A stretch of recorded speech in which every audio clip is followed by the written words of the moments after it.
Bom, vamos chamar aqui nosso terceiro painelista. Foi meu professor e orientador na USP, Luiz Sérgio Franco. Seja bem-vindo, professor.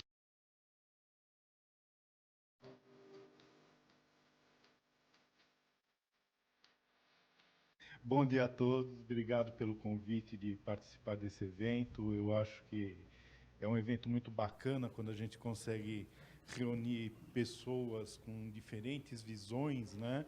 E o resultado só pode ser um resultado interessante. Tá? Eu sou colega do Biraci na USP, né? E trabalhei a minha carreira inteira dentro da universidade com alvenaria estrutural, né? E depois eu abri uma empresa, a Arco, que a gente trabalha aí com alvenaria estrutural, já fizemos, né, milhares de projetos. Não contei ainda, mas são muitos projetos, tá? E a minha incumbência hoje aqui foi falar, assim, ter uma visão de onde a gente pode ir com a alvenaria estrutural. Eu, de certa forma, concordo com todo mundo que falou aqui, com todas as posições. Eu só vou discordar com o Davi. A primeira fala que ele colocou era assim, ele falou assim, a alvenaria estrutural ainda é um processo. Como ainda, cara pálida, né? Então, eu quero mostrar para vocês que, para a gente, a alvenaria estrutural é o processo, vamos dizer, que se abraça, né, nas condições da nossa construção civil. Né? Às vezes alguém vai viajar, vou para Nova York, vejo um negócio todo diferente. Aquilo é coisa de americano, né? Não cabe dentro do nosso mercado. E a alvenaria estrutural, ela caiu com muito esforço de muita gente, né, no gosto do mercado, mas isso à custa de muita inteligência gasta, pesquisa em universidades, elaboração de normas, né, a norma é de 2020, ela está sendo revisada, eu acho que logo, logo vai sair a revisão da norma. Tá? E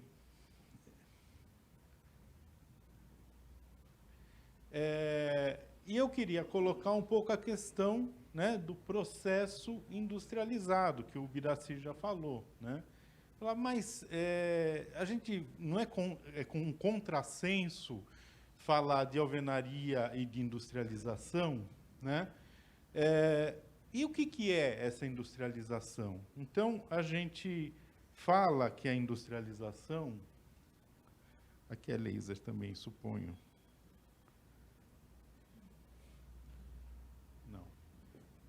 Que a industrialização é um processo voltado para o aperfeiçoamento de uma atividade industrial. Tá? Mas ele é um processo essencialmente organizacional. Então, não adianta qualquer processo que eu não tenha organização, ele vai ser falho. Né? Eu posso ter os componentes mais industriais, né, produzidos da maneira mais tecnológica possível. Se eu não tiver dentro do processo um nível de organização elevado, o resultado vai ser ruim. Tá?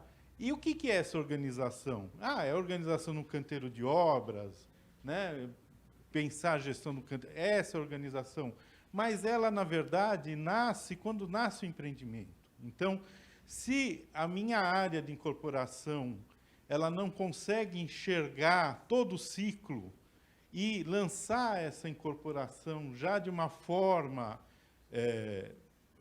que eu sei que lá na frente o que vai acontecer, né? Eu conheço meus processos, eu tenho processos definidos, eu tenho um processo de fazer projeto definido, nada vai acontecer. Então, a essência da industrialização está, na verdade, nessa organização, mas que começa desde o início da incorporação. Não pensem que industrialização é uma questão de escolha de sistemas, de materiais, enfim, de componentes. Tá?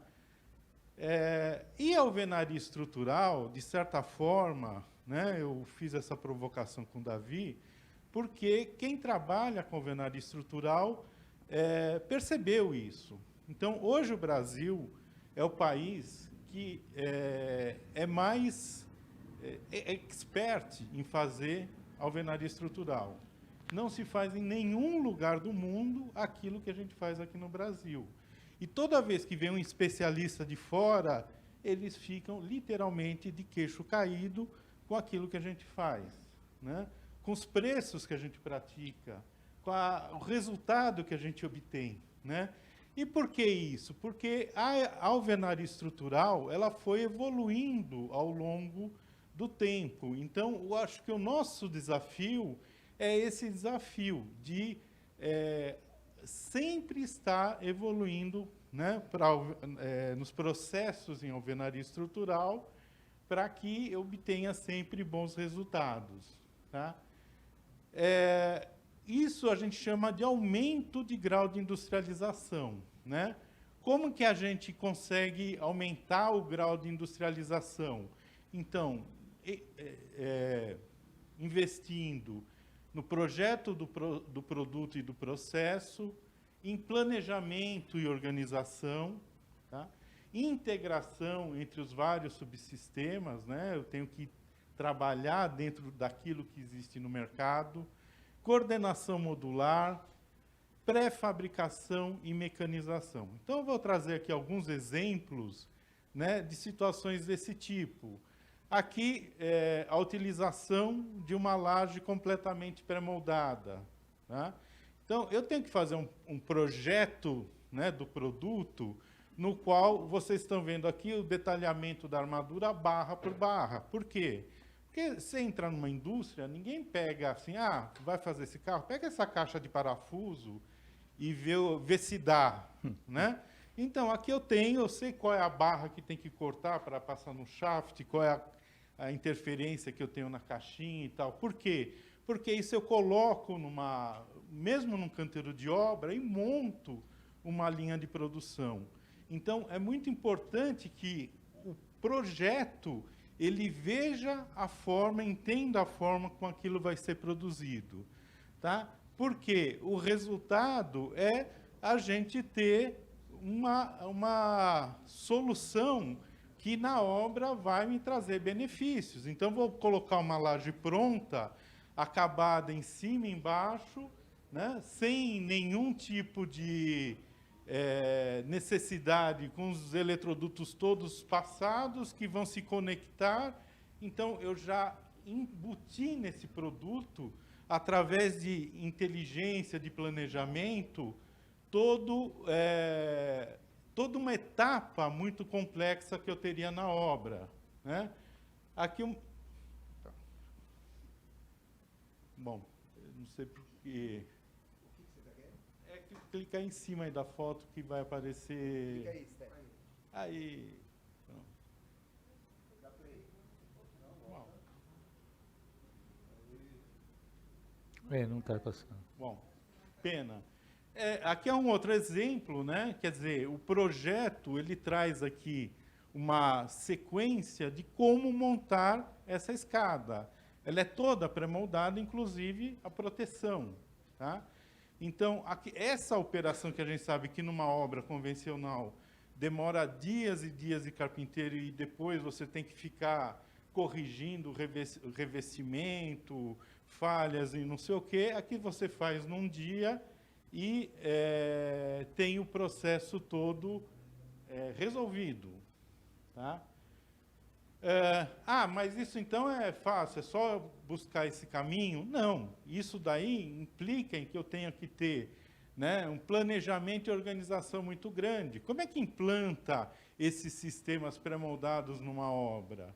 Né? Então, tenho que ter um esforço muito grande, né, de planejamento. Não é qualquer obra que vai encaixar, depende do equipamento, o projeto tem que pensar no equipamento.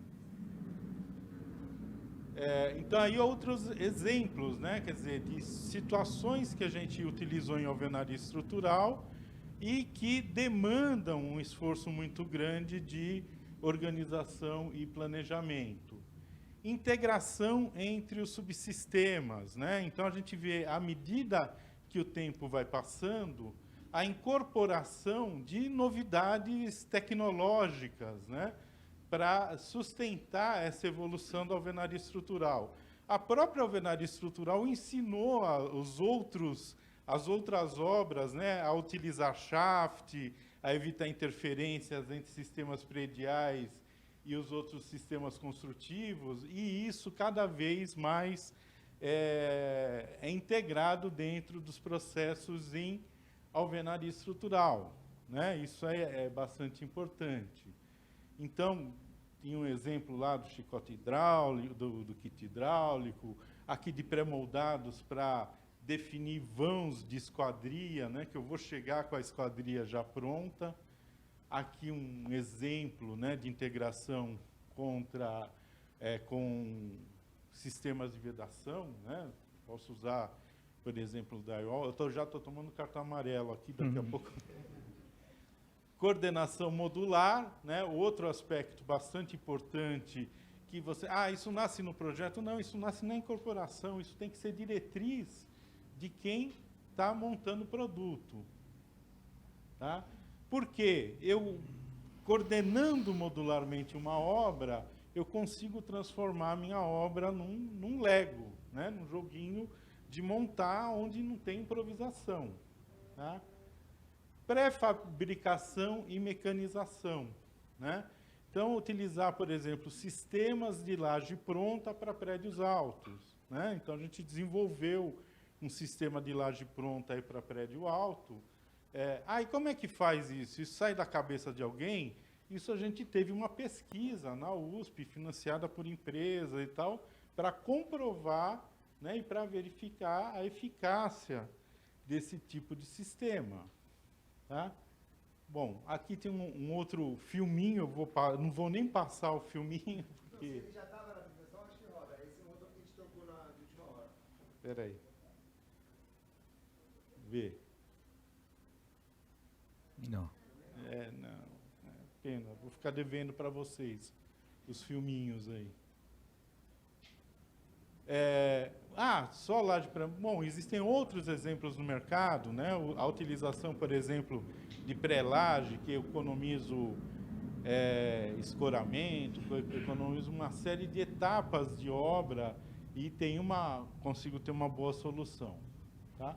Isso que eu estou trazendo para vocês são só exemplos, né? Escadas pré-moldadas, outro tipo de escada pré-moldada.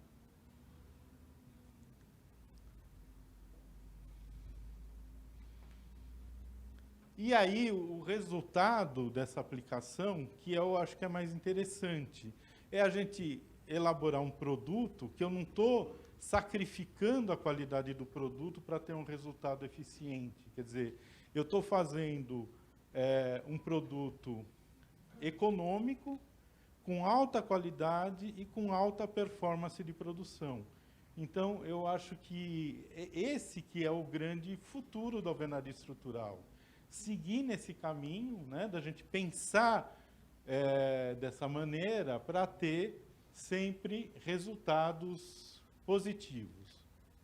Então, só fechando, né, ações organizacionais permitem aumentar o grau de industrialização do processo de alvenaria estrutural, né, que já é um processo racionalizado, a gente já tem ele trazendo potencialização dos resultados econômicos, diminuição das incertezas de planejamento, isso é um ponto super importante, né? Eliminação de desperdícios e a garantia do desempenho e a qualidade dos produtos e processos. Tá? Bom, depois a gente pode discutir mais. Muito bem, vai discutir. Obrigado, professor. Depois eu vou pedir para você sentar aqui, mas para assistir você pode... Falando nesse ponto de controle tecnológico, que a gente vai nas obras, é uma reclamação muito forte. Se a gente for fazer uma comparação com outros sistemas, estrutura de concreto armado reticulado, a gente não ensaia a estrutura. A gente não faz prova de carga, a gente ensaia o material concreto. Nem o aço a gente ensaia. O aço a gente confia que ele é um material né, já certificado, acreditado. Se for falar em alvenaria estrutural, além dos materiais, a gente tem o prisma, né? Por que tem essa preocupação em alvenaria estrutural e em outras estruturas, por exemplo, parede de concreto, a gente também não ensaia uma paredinha de concreto, um pilarzinho com aço? Na alvenaria estrutural, além dos materiais, fazendo uma analogia com o concreto, se ensaiasse o bloco, a argamassa e o grout, seria o que ensaia na estrutura reticulada. A gente ensaia o prisma, tem uma dificuldade de amostragem, uma amostragem grande, estatisticamente bem mais rigorosa do que as outras normas. Existem coeficientes de desvio padrão, que muitas vezes todos os resultados dando acima do seu FPK, traz para baixo por causa do desvio padrão. É difícil o berçário, adorei a palavra berçário na palestra, e o transporte. Além disso, o pedreiro hoje, se ele é bom na produtividade, ele vai na produção. É o pior pedreiro que vai fazer o prisma, porque se ele fosse bom, ele estava... O Davi não ia deixar ele fazer prisma. Eu queria fazer essa provocação, eu sei que é uma discussão de norma, mas eu queria ouvir mesmo a opinião de vocês, por favor. Posso complementar um dado, né? Bom, o prisma, na verdade, é um ensaio do material, né? No concreto, você ensaia o concreto, que é o material. Você não ensaia o agregado, o cimento e areia, né? Então, o ensaio de prisma, ele caracteriza o material. O material não é o bloco, não é a argamassa, não é o grout. É aquele conjunto, por isso que a gente precisa ter esse resultado. E isso que o André falou, que assim, quando a gente fala em organização, é isso também, né? Faz parte da organização você criar um sistema de controle que seja eficiente e eficaz. Eficiente não é você ter na obra 200 fichas de verificação de serviço para no dia anterior da auditoria o estagiário ficar enchendo a paciência dos projetistas para pedir aval, né? É justamente você criar um sistema que às vezes seja mais enxuto, mas que olhe as coisas importantes da obra, né? Eu não sei, eu passei por todo esse período de implantação de sistema da qualidade e, assim, eu vou até provocar aqui um monte de gente. Eu acho que a gente perdeu um pouco a mão disso. Quer dizer, o sistema da qualidade virou um negócio de prateleira lá e tal, e ninguém entendeu muito bem o que era para fazer, né? Eu brincava que, assim, sistema de qualidade é que nem luz de óleo do carro, né? A hora que acende a luz de óleo, você pode até decidir não parar o carro, porque se parar vai ser assaltado, não sei o quê.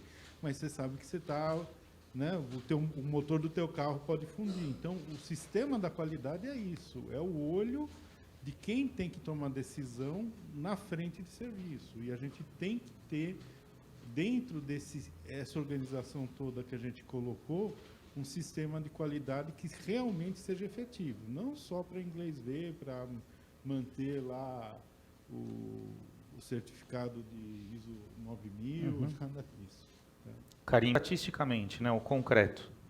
Quando você faz os dois corpos de prova, lá, você pega o maior porque você considera que, na alvenaria, se o desvio aumentar, a gente reduz Qual que é a sua opinião disso, professor? Então, o grande problema não é a forma como você calcula estatisticamente o resultado, entendeu? Porque a gente usa, vamos dizer, as mesmas ferramentas estatísticas que são utilizadas no concreto. O problema é como esse processo de amostragem ensaio é conduzido. Então, assim, eu canso de em obra, você vai lá na engenharia, deu problema de... como é que você... Não, a gente está fazendo direitinho, tá, vamos ver. Aí você chega lá, prisma com a junta mal preenchida, bloco trincado. Fala, olha, você está vendo? Você fez 6 prismas aqui.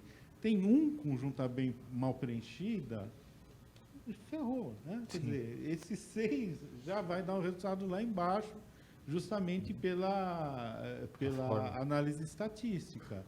Tá? Então, esse cuidado que a Plano tem com o Prisma e com o controle tecnológico é essencial, essencial. Eu tento propagar isso para todos os clientes que eu tenho, para todas as obras que eu visito, e às vezes o pessoal de obra não enxerga isso, porque cansei de ver, você chega em obra que o prisma é feito pelo ajudante, porque o pedreiro ele não ganha para fazer prisma, ele ganha para botar na produção. O bloco na parede. Aí você vai ver o prisma todo detonado, né? Aí eu brinco com o pessoal, é que nem aquela história, né? Você vai bem, vai bem, vai bem, na hora de tirar o 10, faz a bobagem, né? Davi. Bem, bom dia. Primeiro, obrigado a todos aí pelas palestras. São duas perguntas, na verdade. Uma, quando vocês falaram muito sobre a execução da alvenaria estrutural, eu vi muito a explicação usando blocos em concreto. Existe algum motivo pelo qual, por exemplo, o uso de blocos cerâmicos não é amplamente mais utilizado?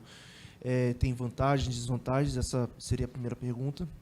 E a segunda seria, vamos dizer assim, a pergunta de $1 milhão, né? A questão de mão de obra. Hoje, a gente tem uma dificuldade, está tendo uma dificuldade muito grande no mercado com relação à mão de obra, até mesmo conversando com outros colegas aqui antes do início das palestras, teve uma das construtoras que até falou que, para a execução de alvenaria estrutural, eles estão com muita dificuldade para conseguir ajudantes, serventes, para poder fazer a alimentação nos andares, e que até eles têm tido uma estratégia de utilizar, vamos dizer assim, profissionais mais graduados para poder fazer esse trabalho, aumentando muito o custo do sistema. Vocês veem alguma alternativa para esse tipo de problema? Sobre o bloco cerâmico, quem que vai? Bom, posso falar um pouco. Eu acho que existem vários motivos, alguns técnicos, outros econômicos. Primeiro, assim, a instalação de uma indústria de bloco cerâmico de excelência é muito caro. Então, a gente tem muito poucas indústrias com grande excelência capazes de fornecer um produto padronizado, com alta qualidade e tal. A gente conta no dedo aqui em São Paulo, no Brasil, acho que não enche as duas mãos.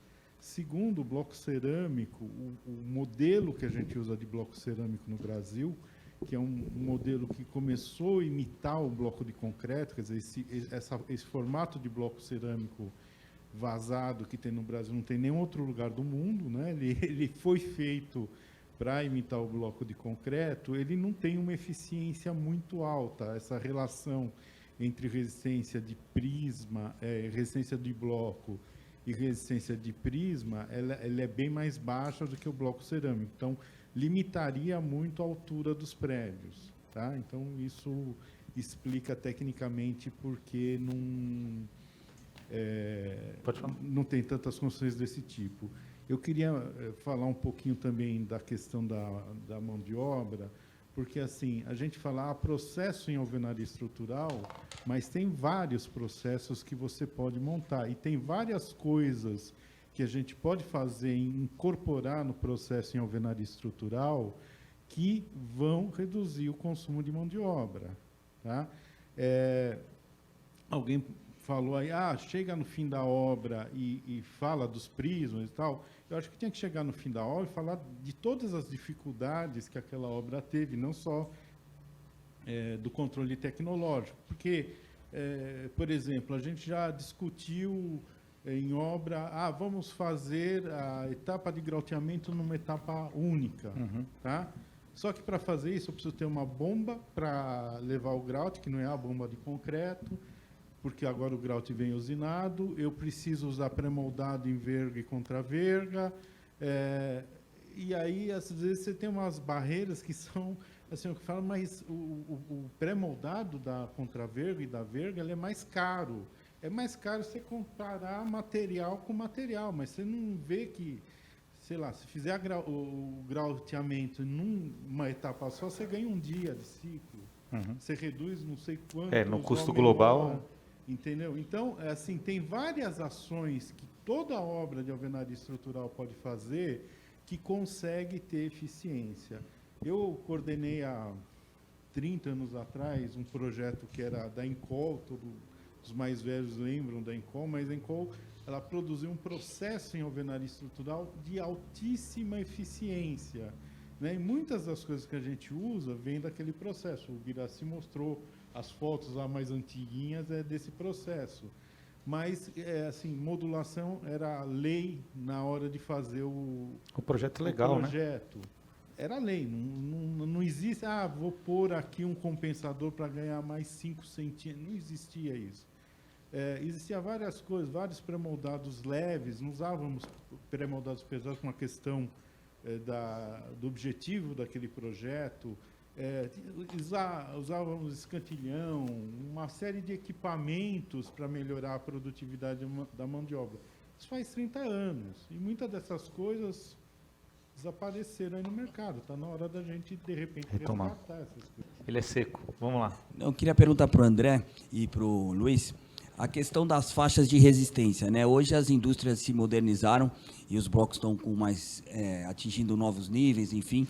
Se não faz sentido você ter um maior uso de blocos de maior resistência, pulando algumas faixas de resistência, no intuito de você diminuir, né, tantas resistências na obra, consequentemente diminuindo o ponto de grout, e o ponto de grout também é um ponto que usa muita mão de obra, né? Então, consequentemente, você tem menos mão de obra e acaba tendo o mesmo custo ou equiparado.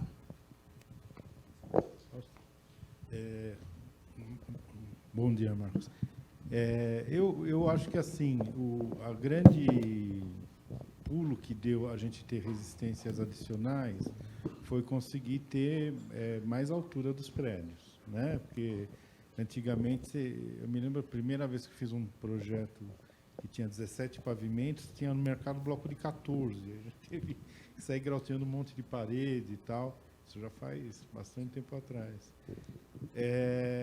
Então, eu acho que isso daí, você ter essa disponibilidade de blocos de maior resistência, amplia a possibilidade de você fazer esses prédios mais altos.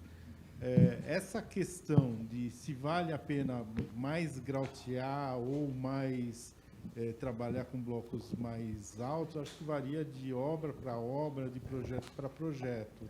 E eu queria, assim, fazer um parênteses aqui. Muitas respostas, as discussões aqui foram focadas em altura de prédio, né? É só lembrar para todo mundo aqui que você fazer um prédio acima de 20 pavimentos não é qualquer prédio, né? Então, quem está fazendo isso, prédio de 26, 28, 30 pavimentos, já desenvolve uma arquitetura específica para aquilo. Não adianta você achar que vai fazer uma arquitetura qualquer e vai fazer em alvenaria estrutural. Aparece de vez em quando no escritório, deve aparecer para o André, falar, olha, estou fazendo aqui, eu quero ter o pavimento livre, eu quero fazer 30 pavimentos. Não é, então procura outro sistema construtivo, não é esse, né? Então, a gente usa dessa resistência. Eu acho que é uma questão de mercado. Hoje, eu acho que a maioria das empresas, principalmente as empresas dedicadas ao alvenaria estrutural, tem os seus parceiros meio que combinados, né? E aí a gente tem que trabalhar com aquilo que cada parceiro consegue produzir, né? Beleza. Aproveita, já fica. Vamos fazer a parte final aqui. Vou pedir para cada um fazer um minutinho a mensagem final aí para o público. Começando por você, Davi, do evento de hoje. Eu queria também agradecer a todo mundo que veio participar desse debate. E, assim, a mensagem que eu queria deixar para o final, quer dizer, a gente falou da alvenaria estrutural, mas muito daquilo que a gente discutiu aqui, ela serve para qualquer situação, para qualquer processo da engenharia. Então, eu acho que a gente tem que usar a engenharia, o conhecimento, a arquitetura, os sistemas prediais, mas, enfim, a gente tem que usar a inteligência. A inteligência que vai fazer com que a gente tenha sucesso nos processos que a gente emprega. E, para a alvenaria estrutural, né, a gente tem que procurar aprimorar esse know-how. É um processo, né, que eu acho que já não é inovador, ele já está muito consolidado no mercado e a gente sabe que, vamos dizer, não é ainda o processo da situação, mas eu acredito que ainda é um processo que no Brasil é o futuro da gente, pelo menos nas próximas décadas. A gente vai morrer fazendo, né?